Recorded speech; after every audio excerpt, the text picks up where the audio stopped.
En Algérie, les députés ont entamé l'examen d'une loi controversée sur les hydrocarbures qui suscite une virulente opposition dans le pays.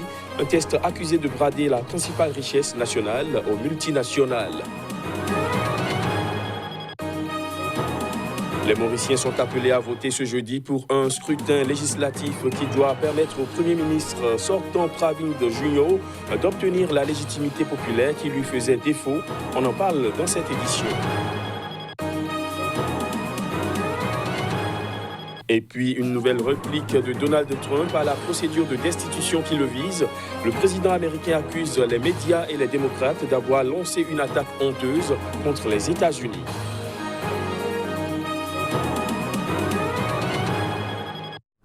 Voilà pour les titres. Bonsoir à tous. En Algérie, les députés ont entamé ce mardi l'examen d'une loi controversée sur les hydrocarbures, un texte qui suscite une virulente opposition dans le pays puisqu'elle est accusée de brader la principale richesse nationale aux multinationales. Les détails. Les députés algériens se penchent depuis ce mardi sur l'examen d'une loi controversée sur les hydrocarbures. Critiqué ou soutenu dans les médias depuis plusieurs semaines, le projet de loi adopté le 14 octobre dernier en Conseil des ministres n'a pas encore été publié officiellement, même si des moutures différentes ont circulé dans la presse. Composé de 238 articles, le projet de loi dont le vote est prévu le 14 novembre prochain révise les régimes juridiques et fiscaux applicables au secteur des hydrocarbures en Algérie.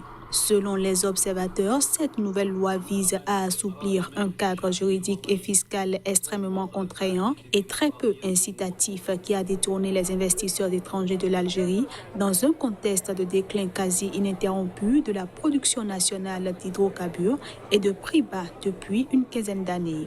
Depuis plusieurs semaines, les manifestants scandent en outre des slogans hostiles à cette loi sur les hydrocarbures, accusant un pouvoir illégitime de brader les ressources du pays.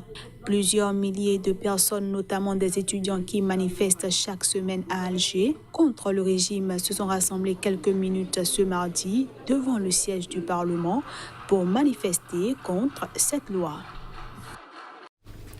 Les Mauriciens sont appelés à voter jeudi prochain pour des législatives qui doivent permettre au Premier ministre sortant, Pravind Jugnot, d'obtenir la légitimité populaire qui lui faisait défaut. Pour la première fois en 4 décennies, ce scrutin oppose 3 blocs distincts. Des précisions à travers ces images. Quelques 941 000 électeurs inscrits sont attendus aux urnes pour les 11e élections législatives sur l'île Maurice, une démocratie stable de l'océan Indien depuis son indépendance du Royaume-Uni en 1968. L'enjeu principal est la reconduction ou non de Pravind Jugnot, 57 ans, qui avait succédé à son père Anerode Jugnot en 2017 en tant que chef du mouvement socialiste mauricien, le principal parti de la coalition au pouvoir sans passer par les élections. Anerode, un cacique de la vie politique mauricienne, avait décidé de passer la main 2 ans avant la fin de son mandat, après avoir été élu en 2014. Cette succession avait donné lieu à des débats passionnés sur l'archipel. L'opposition ne s'était pas privée d'en dénoncer le caractère monarchique et avait réclamé avec virulence des élections sans les obtenir. Elle n'a pas changé d'angle d'attaque pendant la campagne actuelle. L'ancien Premier ministre Navin Ramgoolam a déclaré vouloir libérer le pays de l'emprise du clan Jugnot. Pour la première fois depuis 1976, ces élections mettront aux prises 3 blocs et non 2. L'Alliance nationale de Ramgoolam, l'Alliance mauricienne de Jugnot et le mouvement militant mauricien de Paul Béranger, ancien Premier ministre et ancien allié de Ramgoolam en 2014. Il n'est pas exclu que personne n'obtienne la majorité absolue et qu'une alliance doive être organisée après le scrutin. Les électeurs doivent choisir 62 députés, dont 60 dans l'île principale Maurice et 2 à Rodrigue, petite île située à quelques 600 km plus à l'est. La commission électorale nommera ensuite 8 députés parmi les non-élus ayant obtenu les meilleurs scores afin de rééquilibrer la répartition des sièges entre partis et communautés à l'Assemblée nationale. En tournée dans le Sahel, la ministre française des Armées, Florence Parly, a prôné la patience dans la guerre contre les djihadistes. Elle a également annoncé le coup d'envoi d'une opération de la force Barkhane dans la zone des 3 frontières, Burkina, Mali, Niger. Reportage. 2 jours après la mort au Mali d'un soldat français de l'opération anti-djihadiste Barkhane, dans un contexte sécuritaire régional très dégradé, la ministre française des Armées, Florence Parly, a démarré ce lundi matin au Tchad une visite dans les pays du Sahel. Elle a rencontré le président tchadien Idriss Déby à N'Djamena. Tout d'abord, j'ai voulu remercier à nouveau le président Déby d'accueillir la force Barkhane, puisque l'état-major de la force Barkhane se trouve hébergé ici à N'Djamena. Le remercier de sa contribution aux côtés de la France dans la lutte contre le terrorisme, le remercier de la contribution du Tchad à la MINUSMA, la contribution du Tchad à la force conjointe du G5. C'est un combat que nous savons long, difficile, et nous avons besoin de pouvoir nous appuyer sur des partenaires fiables comme l'est le partenaire tchadien. Après le Tchad, Florence Parly s'est ensuite envolée pour Ouagadougou, où elle a rencontré le président Roch-Marc Christian Kaboré avant de rendre visite aux quelques 200 membres des forces spéciales de la Task Force Sabre. Elle s'est notamment recueillie devant la stèle dédiée aux membres des forces spéciales tués au Sahel depuis 2013. L'opération française lancée en août 2014 mobilise 4500 militaires français dans la bande sahélo-saharienne en soutien aux armées nationales qui combattent des djihadistes affiliés au groupe État islamique EI et à Al-Qaïda.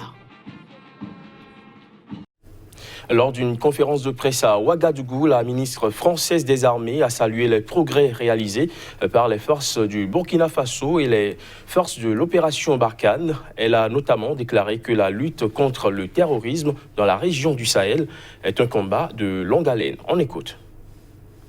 J'ai également eu la possibilité de partager avec le président, au-delà des événements tragiques qui ont marqué l'actualité de ces derniers jours ou de ces dernières semaines, les progrès qui ont été réalisés dans la lutte contre le terrorisme, des progrès qui sont le fait de la collaboration qui se passe de façon très efficace entre Barkhane d'un côté et les forces armées burkinabées de l'autre. Cette coopération, elle se traduit parfois aussi par des pertes, puisque nous avons déploré il y a 2 jours, samedi dernier, la perte d'un militaire français. Néanmoins, le combat continue, il doit continuer, car c'est un combat de longue haleine que nous devons mener ensemble contre le terrorisme. Ce combat, je le disais, il se mène ensemble, et nous en avons encore une démonstration avec le lancement d'une opération qui s'appelle Bourgou 4, qui est conduite par Barkhane, mais avec la contribution éminente de 2 compagnies burkinabées, et qui va se dérouler dans les prochains jours dans cette zone des 3 frontières, qui est la zone dans laquelle doit porter l'effort.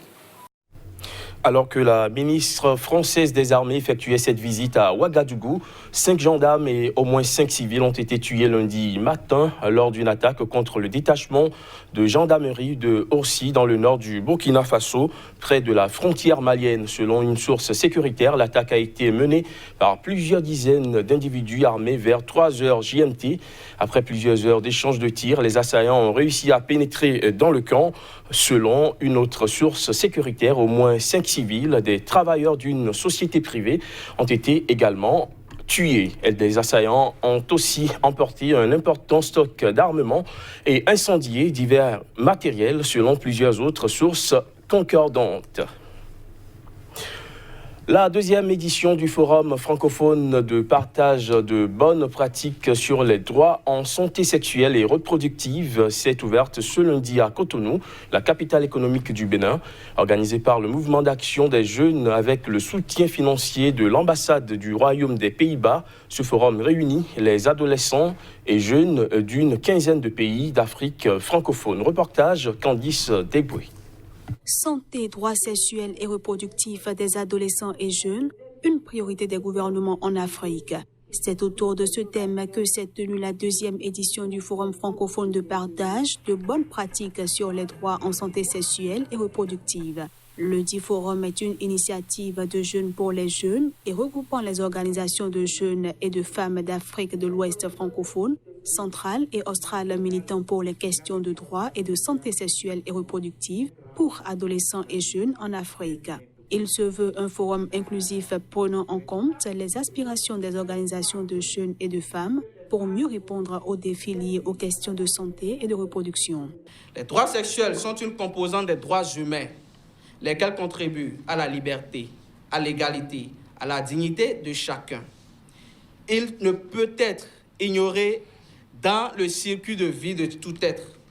Nous devons préserver, nous devons être intransigeants et passionnés dans nos efforts visant à réduire la stigmatisation à tous les niveaux, améliorer l'accès aux services et faire en sorte que la sexualité soit de plus en plus reconnue comme une dimension positive de la vie humaine dans les us et coutumes de nos États africains. Aux côtés d'autres acteurs, nous, IPPF, avons travaillé d'arrache-pied pour assurer que tous, particulièrement les jeunes et les plus vulnérables, soient libres de faire des choix éclairés en matière de leur sexualité dans un monde sans discrimination. Soyez rassurés, nous allons vous assister, nous allons vous accompagner pour que les décideurs puissent vraiment prendre des mesures pour assurer votre sécurité et vos droits. Les recommandations issues de ce forum seront présentées au sommet de Nairobi au Kenya, qui marque la 25e année de la Conférence internationale pour le développement et la population. Hors du continent africain, nouvelle réplique de Donald Trump à la procédure de destitution qui le vise à la Chambre des représentants. En déplacement ce lundi à l'intérieur du pays, le président américain a accusé les médias et les démocrates d'avoir lancé une attaque honteuse contre les États-Unis. Les images. Devant ses partisans ce lundi, le président américain a accusé à son tour les médias et les démocrates d'avoir lancé une attaque encore plus honteuse contre les États-Unis, une destitution chasse aux sorcières hyper partisane et dérangée. La semaine dernière, les démocrates ont voté pour tenter d'annuler les bulletins de vote de dizaines de millions d'Américains, pour être exact, 63 millions de personnes, se déshonorant et faisant honte à la Chambre des représentants. Ils complotent pour renverser l'élection depuis la première heure. Après notre victoire, a-t-il ajouté. Les démocrates du Congrès américain ont publié lundi la description d'auditions à huis clos de hauts responsables entendus dans le cadre de l'enquête visant la destitution de Donald Trump, dont l'administration s'emploie à ralentir la procédure. Dénonçant une mascarade, voire une tentative de coup d'État, selon les mots du président, la Maison-Blanche refuse de coopérer avec les investigations de l'opposition. 4 hauts responsables américains ont, dans ce contexte, ignoré lundi leur convocation pour témoigner. Voyant derrière ces absences une tentative de faire entrave à la bonne marche du Congrès, les démocrates ont réaffirmé qu'elles pourraient étayer le dossier de mise en accusation contre le président. Ils ont en parallèle publié les premiers des nombreux témoignages fleuves recueillis à huis clos. Ces auditions démontrent la perversion de la politique étrangère américaine et un canal clandestin de communication parallèle qui cherchait à promouvoir les intérêts personnels et politiques du président, ont affirmé les 3 chefs démocrates des commissions de la Chambre des représentants menant l'enquête. Fin de ce JT, merci de l'avoir suivi.